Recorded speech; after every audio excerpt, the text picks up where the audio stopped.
ನಮಸ್ಕಾರ ವೀಕ್ಷಕರೇ. ಮೌಮಿತಾ ದೇಬನಾಥ್ ಈ ಹೆಸರು ಬಹುತೇಕರಿಗೆ ಗೊತ್ತಿರಲಿಕ್ಕಿಲ್ಲ. ಅದೇ ಪಶ್ಚಿಮ ಬಂಗಾಳದ ಟ್ರೈನಿ ವೈದ್ಯ ಅಂದ್ರೆ ಎಲ್ರಿಗೂ ಬೇಗ ಗೊತ್ತಾಗುತ್ತೆ. ಇಡೀ ಭಾರತವನ್ನ ನಡುಗಿಸಿದ ಪ್ರಕರಣ ಜನಸಾಮಾನ್ಯರ ನೆಮ್ಮದಿ ಕೆಡಿಸಿದೆ.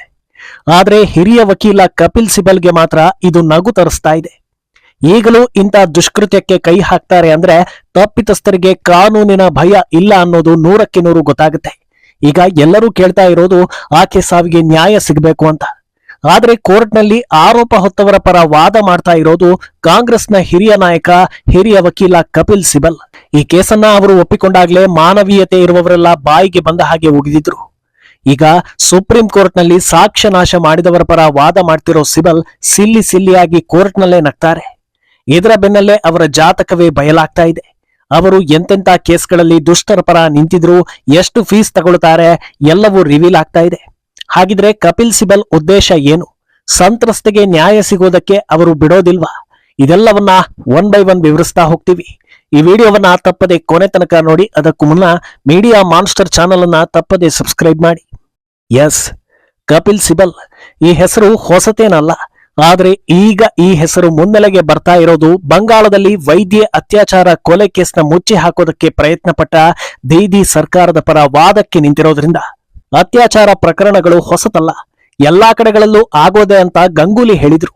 ಆ ಮಾತು ನಿಜ ಇರಬಹುದೇನೋ, ಆದ್ರೆ ಕೆಲವೊಂದು ಕ್ರೂರ ಘಟನೆಗಳಾದಾಗ ಎಲ್ಲಾ ಅತ್ಯಾಚಾರ ಪ್ರಕರಣಗಳ ಕೋಪ, ಆಕ್ರೋಶ ಒಂದೇ ಪ್ರಕರಣದಲ್ಲಿ ಕೇಂದ್ರೀಕೃತ ಆಗುತ್ತೆ. ಅದಕ್ಕೆ ಸಾಕ್ಷಿಯೇ ಬಂಗಾಳದ ವೈದ್ಯ ಕೇಸ್. ಈಗ ಈ ಮಾತನ್ನ ಹೇಳಿದ್ಯಾಕೆ ಅಂದ್ರೆ, ಕೇಸ್ ನಡೆದ ಮೊದಲ ದಿನದಿಂದಲೂ ಪಾಪಿಗಳಿಗೆ ಕಠಿಣಾತಿ ಕಠಿಣ ಶಿಕ್ಷೆ ಆಗ್ಬೇಕು ಅನ್ನೋದು ಮನುಷ್ಯರ ಒತ್ತಾಸೆ. ಆದ್ರೆ ಶಿಕ್ಷೆ ಆಗ್ಬೇಕು ಅಂದ್ರೆ ಕೋರ್ಟ್ನಲ್ಲಿ ವಾದ ಮಾಡಿ ಗೆಲ್ಲಬೇಕಲ್ವಾ? ಈಗ ನೋಡಿದ್ರೆ ಪ್ರಖ್ಯಾತರೆಲ್ಲ ಕೇಸ್ ಕ್ಲೋಸ್ ಮಾಡಿಸೋದಕ್ಕೆ ಬೆಂಬಲ ಕೊಡ್ತಾ ಇದ್ದಾರೆ. ಈ ಸಾಲಲ್ಲಿ ಕಪಿಲ್ ಸಿಬಲ್ ನಿಂತಿರೋದು ಸುಸಂಸ್ಕೃತ ಕುಟುಂಬದಿಂದ ಬಂದವರಿಗೆ ಸಹಿಸಿಕೊಳ್ಳೋದಕ್ಕೆ ಸಾಧ್ಯವಾಗ್ತಾ ಇಲ್ಲ. ಹೋಗ್ಲಿ, ಅವರು ತಪ್ಪಿತಸ್ಥರ ಪರ ವಾದ ಮಾಡೋದನ್ನ ತಪ್ಪಿಸೋದಕ್ಕೆ ಯಾರಿಂದಲೂ ಸಾಧ್ಯವಿಲ್ಲ. ಕೊನೆ ಪಕ್ಷ ಮೃತಳ ಬಗ್ಗೆ ಒಂದು ಸ್ವಲ್ಪವಾದ್ರೂ ಕನಿಕರ ಅನ್ನೋದು ಇರ್ಬೇಕಲ್ವಾ? ಅದು ಕೂಡ ಇಲ್ಲದಂತೆ ವರ್ತಿಸ್ತಾ ಇದ್ದಾರೆ ಕಪಿಲ್ ಸಿಬಲ್. ವೈದ್ಯ ಅತ್ಯಾಚಾರ ಕೊಲೆ ಪ್ರಕರಣದಲ್ಲಿ ಇಂದು ಕೂಡ ಸುಪ್ರೀಂ ಕೋರ್ಟ್ನಲ್ಲಿ ವಾದ ನಡೆಯಿತು. ಈ ವೇಳೆ ಜಸ್ಟಿಸ್ ಚಂದ್ರಚೂಡ್ ಅವರ ಪೀಠ ಸಾಕ್ಷ್ಯ ನಾಶ ಮಾಡೋದಕ್ಕೆ ಯತ್ನಿಸಿರೋ ಬಗ್ಗೆ ಪ್ರಶ್ನೆಗಳನ್ನ ಕೇಳ್ತಾ ಹೋಗುತ್ತೆ. ಈ ಹೊತ್ತಲ್ಲಿ ನ್ಯಾಯಾಧೀಶರ ಪ್ರಶ್ನೆಗೆ ನಿಖರ ಉತ್ತರ ನೀಡದೆ ಕಪಿಲ್ ಸಿಬಲ್ ನಗೋದಕ್ಕೆ ಶುರು ಮಾಡ್ತಾರೆ. ಇದರಿಂದ ಕೋಪಗಳು ಸಾಲಿಸಿಟರ್ ಜನರಲ್ ತುಷಾರ್ ಮೆಹ್ತಾ ಅಲ್ಲೇ ಕಪಿಲ್ ಸಿಬಲ್ಗೆ ಕ್ಲಾಸ್ ತೆಗೆದುಕೊಳ್ತಾರೆ. ಒಬ್ರು ಜೀವ ಕಳ್ಕೊಂಡಿದ್ದಾರೆ, ಇಂಥ ಸಂದರ್ಭದಲ್ಲೂ ನಿಮಗೆ ನಗು ಬರುತ್ತಾ ಅಂತ ಎಲ್ಲರ ಮುಂದೆ ಉಗಿದಿದ್ದಾರೆ. ಹಿರಿಯ ವಕೀಲ, ಹಿರಿಯ ರಾಜಕಾರಣಿ ಅನ್ನೋ ಪಟ್ಟ ಹೊತ್ತ ವ್ಯಕ್ತಿಗೆ ಮರ್ಯಾದೆ ಇದ್ರೆ ಇದಕ್ಕಿಂತ ದೊಡ್ಡ ಹೊಡೆತ ಬೇಡ ಅನ್ನೋದನ್ನ ಜನರು ಮಾತಾಡ್ಕೊಳ್ತಾ ಇದ್ದಾರೆ. ಬಂಗಾಳದ ವೈದ್ಯಕೀಯ ಸಂಬಂಧ ಸುಪ್ರೀಂ ಕೋರ್ಟ್ ಆರಂಭದಿಂದಲೂ ಸರ್ಕಾರದ ವಿರುದ್ಧ ಕಿಡಿ ಕಾರ್ತಾ ಇದೆ. ಯಾರಿಗೂ ಗೊತ್ತಾಗದ ಹಾಗೆ ಸಾಕ್ಷ್ಯ ನಾಶ ಮಾಡಿ ಅದನ್ನ ತನಿಖೆ ಮಾಡಿ ತಿಳಿದುಕೊಳ್ಳೋ ಪರಿಸ್ಥಿತಿ ಇದ್ದಿದ್ರೆ ಆ ಕತೆ ಬೇರೆ. ಇಡೀ ಜಗತ್ತಿನ ಕಣ್ಣಿಗೆ ಕಾಣೋ ಹಾಗೆ ಸಾಕ್ಷ್ಯ ನಾಶ ಮಾಡ್ತಾರೆ ಅಂದ್ರೆ ಮಮತಾ ಬ್ಯಾನರ್ಜಿಗೆ ಅದೆಷ್ಟು ಬಂಡ ಧೈರ್ಯ ಇರಬೇಡ. ಇಂಥ ಕೇಸ್ನಲ್ಲಿ ಮೃದು ಧೋರಣೆ ತಳೆದ್ರೆ ಜನರಿಗೆ ಕೋರ್ಟ್ ಮೇಲಿನ ನಂಬಿಕೆಯೇ ಹೊರಟು ಹೋಗುತ್ತೆ. ಆ ಕಾರಣಕ್ಕಾಗಿ ಖಡಕ್ ಆಗಿ ಸುಪ್ರೀಂ ಕೋರ್ಟ್ ಸರ್ಕಾರವನ್ನ ಪ್ರಶ್ನೆ ಮಾಡ್ತಾ ಇದೆ. ಮೊದಲ ದಿನದಿಂದಲೂ ಜಸ್ಟಿಸ್ ಚಂದ್ರಚೂಡ್ ಪೀಠ ತಡವಾಗಿ ಎಫ್ಐಆರ್ ದಾಖಲಿಸಿದ್ದು ಯಾಕೆ, ಪೋಷಕರಿಗೆ ಮೃತದೇಹವನ್ನ ತಡವಾಗಿ ತೋರಿಸಿದ್ದು ಯಾಕೆ, ಘಟನೆ ನಡೆದ ಕ್ಷಣ ಮಾತ್ರದಲ್ಲೇ ಪ್ರಿನ್ಸಿಪಾಲ್ರನ್ನ ಬೇರೆ ಕಡೆ ವರ್ಗಾವಣೆ ಮಾಡಿದ್ ಯಾಕೆ, ಹೀಗೆ ನಾನಾ ರೀತಿಯ ವ್ಯಾಲಿಡ್ ಪ್ರಶ್ನೆಗಳನ್ನ ಕೇಳ್ತಾನೆ ಇದ್ದಾರೆ. ಆದ್ರೆ ಕಪಿಲ್ ಸಿಬಲ್ ಮಾತ್ರ ಹಾಗೆಲ್ಲ ಆಗೇ ಇಲ್ಲ, ಎಲ್ಲಾ ಕಾನೂನಾತ್ಮಕವಾಗಿ ನಡೆದಿದೆ, ಸರ್ಕಾರ ಬೆಂಬಲ ನೀಡಿದೆ, ಪೊಲೀಸರು ಸರಿಯಾಗಿ ಕಾರ್ಯನಿರ್ವಹಿಸ್ತಾ ಇದ್ದಾರೆ, ಮೃತಳ ಪೋಷಕರು ಹೇಳೋದೆಲ್ಲ ಸುಳ್ಳು ಅಂತ ಮೊಂಡು ವಾದವನ್ನ ಮಾಡ್ತಾ ಇದ್ದಾರೆ. ಇದನ್ನ ನೋಡಿ ಜನರು ರೊಚ್ಚಿಗೆದ್ದಿದ್ದಾರೆ. ವಕೀಲ ವೃತ್ತಿಗೆ ಕಪಿಲ್ ಸಿಬಲ್ ಕಳಂಕ ಅನ್ನೋದನ್ನು ಕೂಡ ಜನರು ಹೇಳ್ತಾ ಇದ್ದಾರೆ. ಪೈಶಾಚಿಕ ಕೃತ್ಯ ಎಸಗಿರೋ ರಾಕ್ಷಸರನ್ನ ಬಚಾವ್ ಮಾಡೋದಕ್ಕೆ ಈ ಹಂತಕ್ಕೂ ಹೋಗಬಹುದಾ ಅನ್ನೋದು ಸುಸಂಸ್ಕೃತ ಮನೆ, ಉತ್ತಮ ಶಿಕ್ಷಣ, ಯಾವುದು ಸರಿ ಯಾವುದು ತಪ್ಪು ಅನ್ನೋ ಬೇಸಿಕ್ ಕಾಮನ್ ಸೆನ್ಸ್ ಇರುವವರ ಪ್ರಶ್ನೆ. ಸದ್ಯ ಸಾಮಾಜಿಕ ಜಾಲತಾಣಗಳಲ್ಲಿ ಸಿಬಲ್ ವಿರುದ್ಧ ಜನಾಕ್ರೋಶ ಹೆಚ್ಚಾಗ್ತಾ ಇದೆ. ರಾಜಕೀಯ ನಾಯಕರು ಕೂಡ ಕಪಿಲ್ ಸಿಬಲ್ಗೆ ಉಗಿತಾ ಇದ್ದಾರೆ. ಕಪಿಲ್ ಸಿಬಲ್ ಒಬ್ಬ ಹಿರಿಯ ವಕೀಲರು. ಅವರ ಅನುಭವ, ಜ್ಞಾನ ಅಗಾಧ. ಬಾರ್ ಕೌನ್ಸಿಲ್ ಅಧ್ಯಕ್ಷರಾಗಿಯೂ ಅನುಭವ ಇರುವವರು. ಇಂಥವರು ಅನ್ಯಾಯದ ಪರ ನಿಲ್ಲೋದನ್ನ ಸಹಿಸೋದಕ್ಕೆ ಯಾರಿಂದಲೂ ಸಾಧ್ಯವಾಗ್ತಾ ಇಲ್ಲ. ಈ ಸಂಬಂಧ ಮಾತನಾಡಿರೋ ಕೇಂದ್ರ ಸಚಿವ ಕಿರಣ್ ರಿಜಿಜು, ವಕೀಲರಿಗೆ ಯಾರ ಪರ ಬೇಕಾದ್ರೂ ವಾದ ಮಾಡಬಹುದಾದ ಅವಕಾಶ ಇದೆ.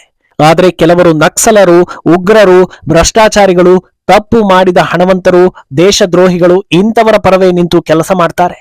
ಜನರು ನಿಮ್ಮ ಪ್ರತಿ ಹೆಜ್ಜೆಗಳನ್ನು ಗಮನಿಸ್ತಾ ಇರ್ತಾರೆ. ನೀವು ಇದನ್ನೆಲ್ಲ ಹಣಕ್ಕಾಗಿ ಮಾಡ್ತಾ ಇದ್ದೀರಿ ಅನ್ನೋದು ಸುಲಭವಾಗಿ ಗೊತ್ತಾಗುತ್ತೆ ಅಂತ ಹೇಳಿದ್ದಾರೆ. ಅಂದಹಾಗೆ ಈ ಆರೋಪ ಕೇವಲ ಕಿರಣ್ ರಿಜಿಜುರದ್ದು ಮಾತ್ರವಲ್ಲ, ಜನಸಾಮಾನ್ಯರಿಂದ ಹಿಡಿದು ಎಲ್ಲರೂ ಈ ಸಂಬಂಧ ಆರೋಪ ಮಾಡ್ತಾ ಇದ್ದಾರೆ. ಇದರ ಬೆನ್ನಲ್ಲೇ ಕಪಿಲ್ ಸಿಬಲ್ ಕುರಿತ ಮಾಹಿತಿಗಳು ಎಲ್ಲೆಡೆ ವೈರಲ್ ಆಗ್ತಾ ಇವೆ. ಒಂದು ಕೇಸ್ ವಾದ ಮಾಡೋದಕ್ಕೆ ಅವರು ಎಷ್ಟು ಹಣ ಪಡೀತಾರೆ ಅನ್ನೋ ಮಾಹಿತಿಗಳನ್ನು ಕೂಡ ಜನರು ಹುಡುಕಾಡ್ತಾ ಇದ್ದಾರೆ. ಆಗ್ಲೇ ಅವರು ಭಾರತದ ದುಬಾರಿ ಲಾಯರ್ ಅನ್ನೋದು ಗೊತ್ತಾಗ್ತಾ ಇದೆ. ಲಾ ಪ್ರಿಪ್ ಟ್ಯುಟೋರಿಯಲ್ ಅನ್ನೋ ಕಾನೂನು ಸಂಬಂಧಿತ ಪತ್ರಿಕೆಯ ವರದಿ ಪ್ರಕಾರ ಕಪಿಲ್ ಸಿಬಲ್ ಸುಪ್ರೀಂ ಕೋರ್ಟ್ನ ಒಂದು ಹಿಯರಿಂಗ್ಗೆ ಕನಿಷ್ಠ 8 ರಿಂದ 16 ಲಕ್ಷಗಳನ್ನ ಚಾರ್ಜ್ ಮಾಡ್ತಾರೆ. ಸಾಧಾರಣವಾಗಿ ಹೆಚ್ಚಿನ ಕೇಸ್ಗಳಲ್ಲಿ ಇಷ್ಟು ಅಮೌಂಟ್ ಕೊಟ್ಟು ವಾದ ಮಾಡಿಸೋದು ತಪ್ಪಿತಸ್ಥರೇ ಆಗಿರೋದ್ರಿಂದ ಕಪಿಲ್ ಸಿಬಲ್ ವಾದ ಮಾಡೋ ಕೇಸ್ಗಳಲ್ಲಿ ಬಹುತೇಕ ಅವರು ಆರೋಪ ಹೊತ್ತವರ ಪರವೇ ಇರ್ತಾರೆ. ಈ ಪೈಕಿ ಕಪಿಲ್ ಸಿಬಲ್ ಅತಿ ಹೆಚ್ಚು ಹಣ ಪಡೆದ ಕೇಸ್ಗಳನ್ನು ಕೂಡ ಉಲ್ಲೇಖಿಸಲಾಗಿದೆ. ಕೇರಳ ಸರ್ಕಾರದ ಮೇಲೆ ಗೋಲ್ಡ್ ಸ್ಮಗ್ಲಿಂಗ್ ಕೇಸ್ ಬಿದ್ದಿತು.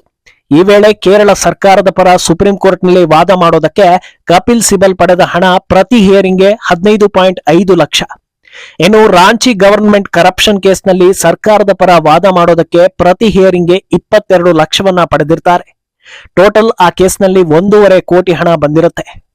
ಇಷ್ಟು ದುಬಾರಿ ಲಾಯರ್ ಕಪಿಲ್ ಸಿಬಲ್ ಫೇಮಸ್ ಆಗಿರೋದು ಅವರು ಕೈಗೆತ್ತಿಕೊಳ್ಳೋ ಕೇಸ್ಗಳಿಂದ.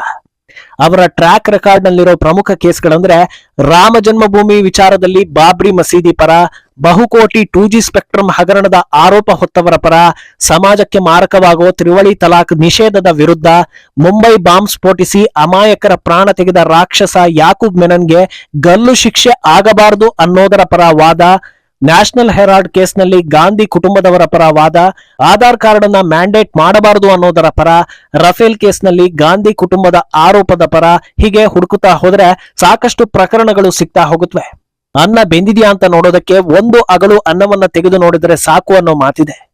ಅದೇ ರೀತಿ ಕಪಿಲ್ ಸಿಬಲ್ ಬಗ್ಗೆ ಹೇಳೋ ಮುನ್ನ ಉಗ್ರರ ಪರ ವಾದ ಮಾಡಿದ್ದು, ಭಾರತದ ಅಸ್ಮಿತೆ ರಾಮ ಜನ್ಮಭೂಮಿ ವಿರುದ್ಧ ವಾದ ಮಾಡಿದ್ದನ್ನ ಹೇಳಿದ್ರೆ ಸಾಕು ಅನ್ನೋದು ಜನರ ಅಭಿಪ್ರಾಯ. ಇನ್ನು ಸದ್ಯ ಸಮಾಜವಾದಿ ಪಕ್ಷದಿಂದ ರಾಜ್ಯಸಭೆಗೆ ಆಯ್ಕೆಯಾಗಿರೋ ಕಪಿಲ್ ಸಿಬಲ್ರ ಆಸ್ತಿ ಎಷ್ಟು ಅನ್ನೋದು ಕೂಡ ರಿವೀಲ್ ಆಗಿತ್ತು. 2016ರಲ್ಲಿ ಅವರು ತೋರಿಸಿದ್ದ ಅಫಿಡವಿಟ್ ಪ್ರಕಾರ ಸ್ಥಿರಾಸ್ತಿ, ಚರಾಸ್ತಿ, ವಾಹನಗಳು, ಪ್ರಾಪರ್ಟಿ ಎಲ್ಲವೂ ಸೇರಿ ಸುಮಾರು 212 ಕೋಟಿ ಅನ್ನೋದನ್ನ ಘೋಷಣೆ ಮಾಡಿದ್ರು. ಈ ಪೈಕಿ ಶೇರ್ ಮಾರ್ಕೆಟ್ನಲ್ಲೇ 10 ಕೋಟಿಗೂ ಹೆಚ್ಚು ಇನ್ವೆಸ್ಟ್ಮೆಂಟ್ ಇತ್ತು. ಅಲ್ಲಿಂದ ಇಲ್ಲಿಯವರೆಗಿನ ಸರಿಸುಮಾರು 8 ವರ್ಷಗಳಲ್ಲಿ ಖಂಡಿತ ಆಸ್ತಿ ಮೌಲ್ಯ ಹೆಚ್ಚಾಗಿರಲೇಬೇಕು ಅನ್ನೋದು ಎಲ್ಲರ ಅನಿಸಿಕೆ. ಅಂದಹಾಗೆ ಒಬ್ಬ ಮನುಷ್ಯ ಎಷ್ಟು ಆಸ್ತಿ ಮಾಡಿದ, ಎಷ್ಟು ಶ್ರೀಮಂತ ಆದ ಅನ್ನೋದಕ್ಕಿಂತ ಅದನ್ನೆಲ್ಲ ಅವನು ಹೇಗೆ ಮಾಡ್ದ ಅನ್ನೋದು ಕೂಡ ಜನರು ಯೋಚಿಸ್ತಾರೆ. ಕಳ್ಳರು ಉಗ್ರರ ಪರ ವಾದ ಮಾಡಿ ಕೋಟಿ ಕೋಟಿ ಸಂಪಾದಿಸಿದ್ರು ಓಕೆ, ಕೊನೆ ಪಕ್ಷ ಮೊಮ್ಮಗಳ ವಯಸ್ಸಿನ ಒಂದು ಹೆಣ್ಣು ನರಳಿ ಪ್ರಾಣ ಬಿಟ್ಟಿದ್ದಾಳೆ. ಅವಳಿಗೆ ಉಪಕಾರ ಮಾಡೋದು ಬೇಡ, ಕನಿಷ್ಠ ಪಕ್ಷ ಇದರಿಂದ ದೂರ ಇದ್ದಿದ್ರೆ ಆತ್ಮಸಾಕ್ಷಿಯಾದ್ರೂ ಒಪ್ಪಿಕೊಳ್ತಾ ಇತ್ತೇನೋ ಅನ್ನೋದು ಜನರ ಮಾತು. ಈ ಬಗ್ಗೆ ನಿಮ್ಮ ಅಭಿಪ್ರಾಯವನ್ನ ತಪ್ಪದೆ ಕಾಮೆಂಟ್ ಮೂಲಕ ತಿಳಿಸಿ.